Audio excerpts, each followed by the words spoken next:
Eh oui, il faut rigoler de temps en temps. Alors coucou, me revoilou. Il est 9h30 à quelques secondes près. C'est donc l'heure de la chronique déjantée du Patou, qui rit de tout presque en direct. Dans les studios de Radio Libre en Périgord, la radio que l'on adore. Tout le monde attend fébrilement l'annonce de la composition du nouveau gouvernement Le Cornu. Les nominés devront donc se présenter à poil, par respect au patronyme de leur premier sinistre. Il paraît que ce dernier veut faire des ruptures. Mais ça ne sera pas le cas en ce qui concerne les ministres qui seront, comme d'habitude, recrutés dans les rangs des députés Renaissance. Mais peut-être y aura-t-il des nouveaux mystères.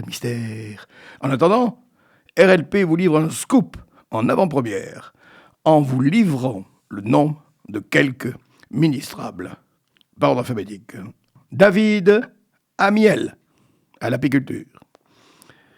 Quentin Bataillon aux armées. Clément Bonne aux hospices et aux EHPAD. Elisabeth Borne au transport. Daniel Brulebois à la sauvegarde des forêts. Françoise Buffet sera chargée des agapes élyséennes. Bérangère Couillard, ministre testiculaire. Olivier Dussault, au sport. Sophie Errante, au chemin de traverse et gens du voyage. Alexis Isard, à la protection de la montagne. Gilles Legendre, à la politique familiale. Patricia Lemoine, ministre du culte, évidemment. Fabrice Levigoureux, chargé des relations avec le Parlement, et Bertrand Sort, chargé des eaux usées. Affaire à suivre. Voilà les actus. Alors nous venons d'apprendre que la section de lutte contre la cybercriminalité a ouvert une enquête sur la plateforme Bounty, soupçonnée de fournir des services similaires à l'ancien forum Coco, notamment pédopornographique. Alors moi, ça ne m'étonne pas. Je dirais même que c'est logique. En effet, ceux qui en mangent savent très bien qu'il y a du coco dans le bounty. Rubrique élection. Alors, Kakouloumi et Chamier, comme j'en parlais la semaine dernière, la réunion des gauches semble en bonne voie. À Périgueux, c'est tout à fait l'inverse. En effet, 3 listes sont d'ores et déjà dans les starting blocks. Celle du sieur Bellotto, qui a quitté la municipalité de Coulommiers-Chamiers pour s'acheter une nouvelle conduite à Périgueux. Celle de Pascal Martin, l'ex-député allié au dénommé Maurice Carême, lequel sera la fête puisque les élections municipales tombent en plein dedans. Et enfin, celle du maire sortant, qui n'entend pas se faire sortir et qui espère même rester le plus longtemps possible à la mairie, assumant ainsi totalement l'anagramme de son patronyme, puisque la vitola égale la tolavie. Étonnant, non ? Une dernière actu, et pas des moindres, puisque j'ai le plaisir de vous annoncer que le 3e Salon du Polar se déroulera le dimanche 28 septembre dans le château d'Escoir, en compagnie de Fred Bolloxen et de Catherine Girard, dont je vous parlerai plus longuement mercredi prochain. En attendant, sachez que vous pourrez rencontrer par ordre alphabétique les auteurs suivants: Bernard Bouissou, de Thiviers, Michel Decorel, d'Eliac, Bruno Delors, de Terrasson, Emmanuel Dufour, de Périgueux, David Gauthier, d'Angoulême, Patrick Gélos, de Saint-Laurent-des-Hommes, Jean-Jacques Gillot, de la Douze, Gilles Gourgousse, d'Anglette, Christian Hardy, de Chaland, Isabelle Hermelin, de Saint-Séphrorien, Jacqueline Laforgue, de Bazas, Patrick Marty, de Plaisance, Séverine Mazière, de Périgueux, Patrick Modolo, du Bouscat, Christian Niossa, de Périgueux, Jalia Russiali, de Périgueux, Hervé Sanguer, de Boulazac et Villerval, de Trélissac. Sans oublier l'association AAA Édition avec Marc Balland et Michel Loiseau, qui présenteront leur dernier ouvrage, La dernière serpe, dans lequel figure une douzaine d'hypothèses quelque peu farfelues quant à la résolution du triple crime d'Esquire et aussi la maison d'édition Il était une fois un bouquin, dirigé par Cécile Decauze, qui amènera des polars jeunesse. Que du beau monde! Et voilà la pause musicale. Alors, l'automne arrive, les feuilles commencent à tomber, car les branches se balancent. Tiens, c'est justement le titre de la chanson que nous allons écouter. Je vous en dirai plus juste après.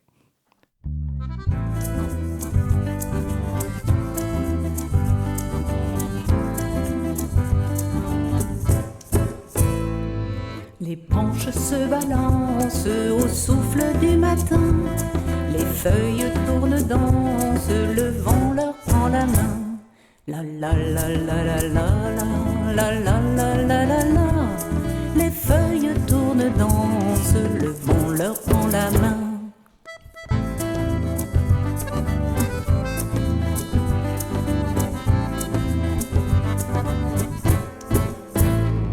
Les branches se reposent au calme de midi, la brise qui se pose s'endort dans chaque nid.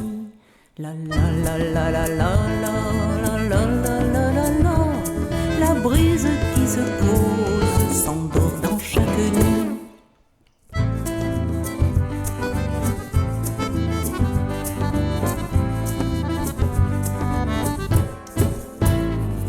Les branches se balancent au vent léger du soir, de l'arbre un chant s'élance, l'oiseau nous dit bonsoir. La la la la la la la la la la la la la. De l'arbre un chant s'élance, l'oiseau nous dit bonsoir. L'oiseau nous dit bonsoir. Alors, cette chanson a été écrite et composée par ma mère, il y a 70 ans. Elle figure sur le CD hommage que j'ai produit en 2018 grâce à la complicité des membres du groupe Peraguda et de quelques voix féminines bénévoles. Si vous voulez en savoir plus, n'hésitez pas à m'écrire à l'adresse suivante franpatou@gmail.com. Je répète, franpatou, F-R-A-N-P-A-T-O-U, franpatou@gmail.com. Et sans autre transition, voici le moment du contre-P. On commence par 3 fois rien, les contrepéteries de la semaine dernière. Rien de meilleur, madame, qu'un bon demi-gaucher. Il s'agit là d'une contrepéterie glissée, puisqu'il faut déplacer le go de gaucher devant demi. Rien de tel qu'une bonne garde pour se sentir sûr, inversion du D de garde et du S de sûr. Rien n'est trop beau dès qu'il s'agit de grandeur, inversion du B de beau et du gr de grandeur. Les lois ne servent à rien à la dèche, inversion du L de loi et du D de dèche. En tout cas, mesdames, soyez certaines qu'il n'y a rien de meilleur que le goût de Mont Blanc, inversion du G de goût et du B de blanc. Aujourd'hui, on va se faire une petite série de contrepéteries contrepétentes. En effet, si on anagramme les contrepéteries, cela donne lettre compétrie. Et on peut ainsi contrepéter de façon interne et inversement. Exemple, à chaque jour, son contre-P. À chaque jour, son contre-P. Le contre-P du contre-P, c'est le pied. Le contre-P du contre-P, c'est le pied. Le contre-P est à l'épreuve du temps. Le contre-P est à l'épreuve du temps. Le contre-P est la seule véritable cure du foie. Le contre-P est la seule véritable cure du foie. La contrepéterie a toujours un côté uro-mystique. La contrepéterie a toujours un côté uro-mystique. Et n'oublions jamais que c'est l'imagination perverse du lecteur qui donne à la contrepéterie un sens vulgaire et vaseux, alors que la contrepéterie est simplement un peu de joli son. Un peu de joli son. Les indices la semaine prochaine, bien sûr. Et c'est la minute blague. Alors, on va délirer un max avec un texte récupéré pour les besoins de mon bouquin, Jeu de mollets, écoutez bien. Je vous le dis, on n'est pas sorti d'asperges. Ce que j'ai à vous dire ne casse pas 3 briques un canard, mais il est vrai qu'on ne fait pas d'omelette sans cligner des yeux. Alors, même si j'ai pas inventé la machine à courber la banane, j'affirme qu'une goutte d'eau peut mettre le feu aux poutres. Et j'ai une idée de génie. Mais, une question me turlute. Peut-on vendre la peau de l'ours avant d'avoir tué le bœuf? Parce que plus on est fou, moins il y a de riz, mais même si la bite ne fait pas le moine, chasser le naturiste, il revient un bon galop. Alors avant de passer du coca light, pour certains, c'est l'hôpital qui se fout de la charcuterie. Mais ne mettons pas la charia avant l'hébreu, parce que donner, c'est donner, mais repeindre, c'est voler. Parfois, c'est comme chercher une anguille dans une meute de chiens. Mais vieux motard que jamais. S'il vous plaît, ne le prenez pas au pied de la lèpre, car un clavier azerty en vaut deux. N'oubliez pas, il ne faut pas pousser bébé dans les orgies. Voilà les petits loups, c'est fini pour aujourd'hui. N'oubliez pas que vous pouvez me réécouter vendredi à 15h30 et samedi à 9h30. À la technique, c'était Antoine et je le remercie. Alors, en avant-première du Salon du Polar d'Escoir, Michel de Correl, qui sera présent à ce salon, dédicacera ses ouvrages samedi prochain, 20 septembre, au magasin Hyper U à Boulazac. Et le lendemain, dimanche 21, venez donc à la maison des associations d'Escoir pour admirer les œuvres des artistes peintres conviés à la palette escoiraise organisée par Jean-Claude Allard. Quant à moi, je participerai avec mes collègues de l'association AAA Édition au village des éditeurs qui se tiendra à Tourtoirac dimanche 21 septembre. En attendant de vous y rencontrer, je vous délivre le petit message habituel. Salut les copains, salut mes poules, vive nous et prenez soin de vous.